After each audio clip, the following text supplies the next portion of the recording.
Electronic dictionary translator on the table. Dictionary. I had that. She had her like flip phone, and like we would have to just Wow. like, it would say like job, and I would be like Songsaeng-nim. 안녕하세요. What is up, ducks? Quack quack. Danny Kim. David. Today we're doing a very special video. Can you survive in Korea without knowing Korean? We have two special guests here. Hey everyone, I'm Alex. I've been in Korea for over 11 years now, and I'm from the States. 안녕하세요. 저는 미국에서 알렉스이고요. 한국에 온 지 11년 됐고요. 초대해주셔서 고마워요. So, Wow. My name's Emily Haydel. I'm from Atlanta, Georgia, and I've been in Korea for about 8 or 9 months. 제 이름은 Emily입니다. Emily예요. 미국인이에요. Yeah. Atlanta가 왔어요. 에서 왔어요? 에서 왔어요. pretty good. Today we're gonna take a look at how much Korean you need to know and if Korean is necessary in different sectors of life. So I prepared something here. But before we go on, we have an ad. Living in Korea can be hard if you don't know Korean, as you'll know by the end of this video. Since we're spending so much time at home these days, what better way to spend your time than to get ready for your next visit or even possibly move to Korea once things get better. Rosetta Stone is a language learning app and software that focuses on language immersion through images and sounds and uses special speech recognition software to help track your pronunciation. An audio companion feature that allows you to listen to your lessons so that you can take a break from the screen, and many more features to help you personalize your learning experience. If you've always wanted to learn Korean but never got to do it because you didn't know where to start or how, Rosetta Stone is the right investment for you. Another great thing about Rosetta Stone is that if you take a lifetime purchase of $199 US, you will have access to all the languages in their program forever. So you can learn Korean, Japanese, or whatever language you want to learn. If you're interested in checking the app out, click on the link in the description box below. So guys, go check out Rosetta Stone and back to the video. First topic. You can basically see everything. It's not very well Let's do made. one at a time. Okay. Oh, everyday everyday life. Let's start with Emily. You're not very good at Korean yet, right? Do you have any difficulties with everyday life activities? When I first got here, I didn't, like when people asked, like, do you need a bag or do you need a receipt? I didn't know, like, 영수, 봉투 type. 영수? What a jerk. 영수증. Oh, Some of the harder stuff was like pronunciation. So getting in the taxi and going to the wrong place, like Oh my god. Sinchon or Sinchon. Oh, Like those are like the pronunciation. opposite ends It of takes the you to city. the wrong place, you know, and that can be terrible. But I don't think you really need to, as long as you get the very basics. However, like psychologically, if you have a terrible day and then you go to the store or the restaurant and you just get flustered because you can't say the right words and you can't Right. understand them, it's like so mentally draining to be in Korea at that point. Like, because you had a terrible day. Emily's agreeing. Yeah, like everything goes wrong and you get there and you try to order food and you're just like, and you just kind of go home and feel lonely after that. Like, it's just so mentally, if you don't know it, it can mess with your head. So Emily, you're comfortable with everything in Korea right now? yeah. I get Wow. flustered, like Alex was saying, a little bit sometimes, or But you got the Frustrated. 영수증 and 봉투 right. So you know how to get that shit. Get that receipt. So we're going into more interesting topics here. Can't Oh, see it. school life. life. What's not interesting? I like school. I went to school here. My grad school, you didn't need to speak Korean. It was international studies. However, in order to really get more out of it again, and like I got to be student council president of our grad school.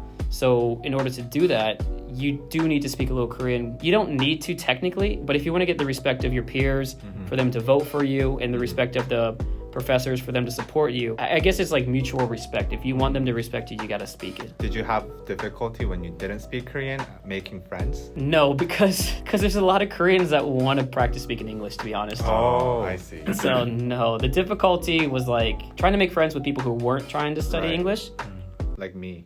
Like him, administrative stuff, that sucked. Ah. Like trying to get all the paperwork done and you Oh, go yeah. there. Oh, right. That's even hard for Korean people. So I Right. can't imagine like not knowing Korean and doing it. I had to run to turn in my housing document because I'd forget a form, because they told me, but I didn't know what I forgot. I have to go all the way back across the town to go pick up another form and bring it back on time. Like that kind of stuff happens. Emily, you don't go to school here, but you do teach. Yeah, I teach at a hagwon. I would have to say that learning Korean more has helped me to understand what my students are saying on breaks, and so normally that's when they can speak Korean and I can tell when they're talking about me. They talk crap But about do they you, thinking that- understand? Do they know that you speak Korean? I'll like catch them. I'll be like, "선생님, what?" Like, and they'll be like, Oh. "Oh." I usually will catch them cursing. Oh, And what are so- some common words? I mean, 11 to Wow. 14, yeah. And where did you learn those words? Dramas. Oh. Dramas don't say Yeah. What kind of dramas are you on? Have you ever encountered the parents? No. Nope. Oh. Okay. That's Man, lucky. you You're live in lucky. a good working environment right here. Parents are usually the worst. You want to find an academy that bans parents from interacting with the teachers. The next topic, business. Emily, I saw you doing some business moves while working here. I am in the process of changing my visa and my job to work with a company that is technically a maybe subsidiary of. Their staff are mostly English speaking, but like half of them can speak Korean as well, so they're bilingual. But just for the sake of like some of the staff isn't like the best at English, like this will definitely help. And I mean, given the nature of working with, you know, different K-pop labels and stuff like that. What about you, Alex? You're a big business guy. I'm a freelancer, I know. but I do the deals. You gotta do the deals, man. As a freelancer, I don't even know what that means. So when you didn't know Korean, there were no deals? There's only fewer deals. Or you would get ripped off. Or both, yeah. You either get ripped off or you don't get a deal. If you don't speak Korean, then when you go out for the hueshiks, like the business meals, or you meet people, those conversations end really quickly. They get bored of you. Oh, yeah. They don't want to hang out in the second round because you're kind of a burden to their conversation. Right. Makes sense. But if you're good at Korean and they like you, you can stick around until the end of the night. And some of the deals happen later on. Like Yeah. you start drinking, they find out that you're interested in music, they find out that you're interested in something else. And they say, oh, we know someone who does it. You can't get to that part of the conversation if you don't speak enough Korean when the people around you speak Korean. You can get some deals done, I guess. But if you want to just have way more opportunities or get way more gigs, in my case, then it helps to be able to like last longer in the night. That sounds weird. Last longer in the night? I mean, that's important in all aspects of Knowing Korean makes you is last correct. longer in the night. Last but not least, Emily has a lot to say Oh, what is about it? this. About what?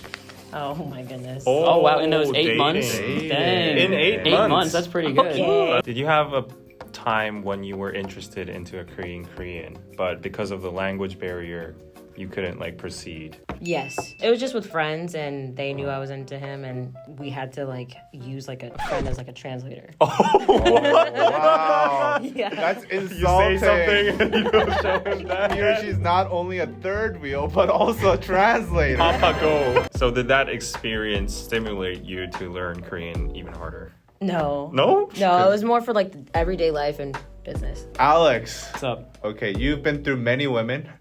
Why you? Honestly, after university, my only adult dating experience is in Korea. The first time I met someone in Korea, we were at this like dancey kind of bar. I was nervous talking around girls, plus I didn't speak Korean.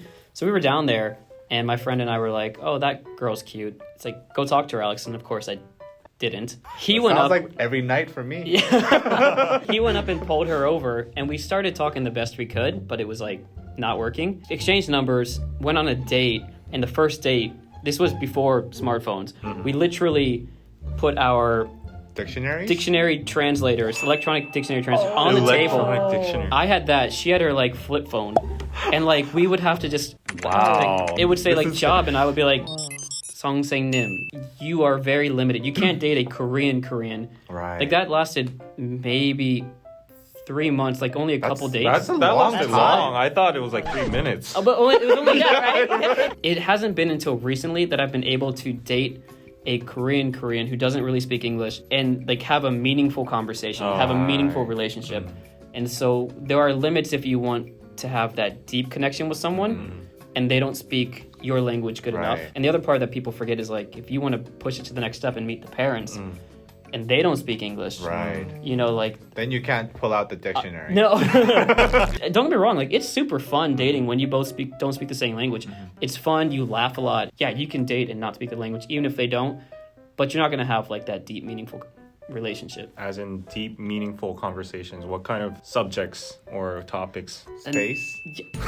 Talking about your own fears, something that's like that's deep, man. even like talking about something bad that happened in your day. You can't just be like, this person said bad things about me. If that's all you can say in Korean, you can't express like, and this is why it affected me, and this is why you can't have that conversation. And then you feel stressed again because it's like, oh, I want to tell you, but I can't. The way that guys treat women here, the lowest standard is like the highest standard of what you would think in the States, like as like, oh, he wants to be my boyfriend. For example, he would like give me like hand warmers and like, cause he knew I liked them. And to me, That's the highest standard.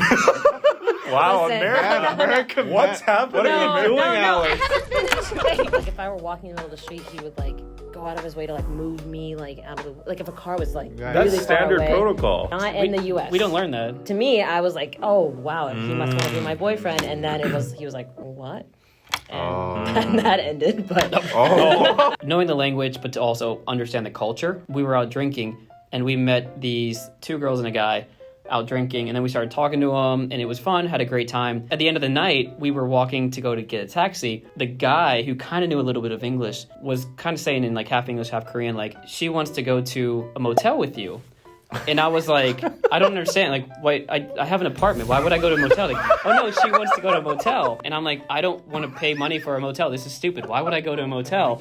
And this kept going on for like 20 minutes.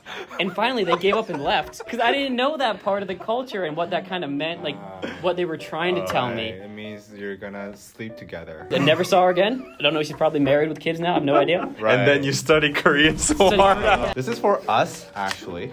Foreigners that refuse to learn Korean. I'm sure you guys know better that there are a certain people that are like very reluctant to learn Korean, even though they've lived here for a very long time. So what do Korean people think of them? If you know the person that he or she has been living here for 10 plus years, but he or she doesn't know any kind of Korean at all, then I might be a little bit judgmental. Like, but if it's like a stranger in the street, and well, obviously you won't judge. It's like, oh, he's a foreigner. I'm a slightly more judgmental person. We know. When I see somebody who's like lived here for 10 years, can't order in the restaurant, then I kind of get myself wondering, like, how has this person survived? When I came here, I didn't speak it right, but I hung out with people who had been here 10 years. They were called lifers back then because we didn't respect them because like they'd been here forever and they never learned the language and they just got drunk every weekend. And so I was like, I'm never gonna be here as a lifer. I'm gonna be like gone in 3 years. I can't be like these guys. I'm still here 10 years later. You're not a lifer though. Yeah, I'm kind of a life. But I'm not like that kind of like lifer. Our reputation on the line too, to an extent. If you've been here 10 years and you didn't learn the language, right? If you've been here 1 year though, 2 years even, that's fine. We don't pass. We understand then. Yeah, that's totally cool. Yeah, you're cool, Emily. She's So there you go. That was, can you survive in Korea without knowing Korean? And I think we have the clear answer. You can survive in Korea, but you get a much fuller experience when you do know the language, definitely, right?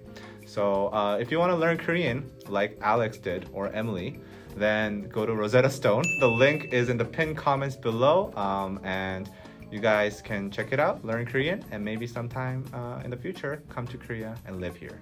And until next time, bye-bye. Bye.